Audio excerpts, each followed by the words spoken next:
Jasmine हो, तृषा हो, शिवांगी हो, आप सोना, सब लोग सुन लीजिए भाई भाई।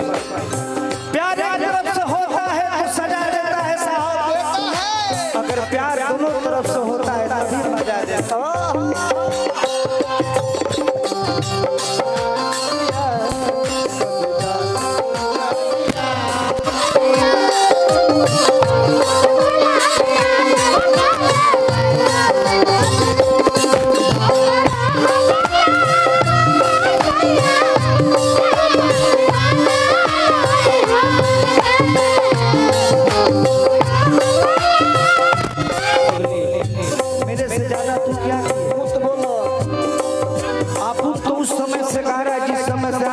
मेरे भाई लोग आज गा रहे, उस समय 2005 से हम लोग 2000 से स्ट्रगल करते करते आज गा रहे।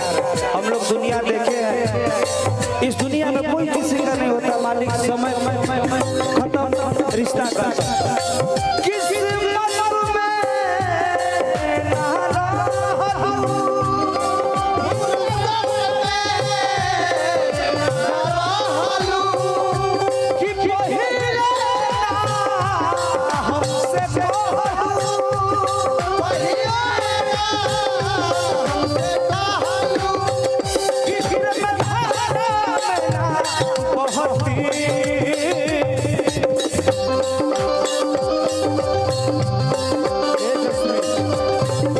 जस्मीन इधर आता लगा रहा भाई, लगा रहा तृषा जस्मीन दोनों तीनों आ जाते।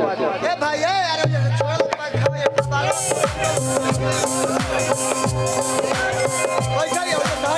गा दिया गया तो हमने पार्टी के भाई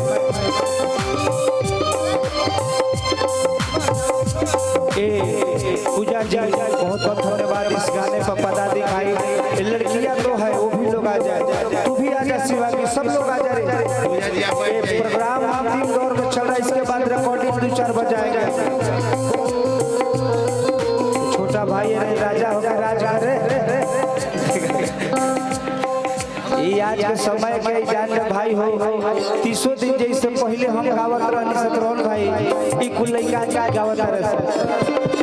छोट भाई हमें अब बहुत ही सब आगा निकल मरदुआ रही और माई से बीतती रही।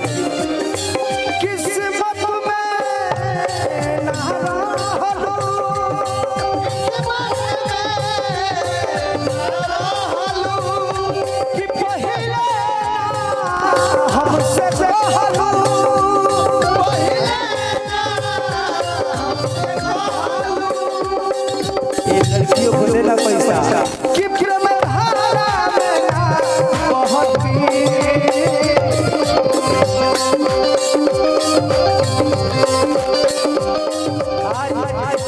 प्रेमी जी खमाता में प्रकाश भैया जेकरा से प्रेमी जी खाली प्यार से बात करे लोग प्रेमी के गुलाम हो जाला।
नहीं तनिको मोह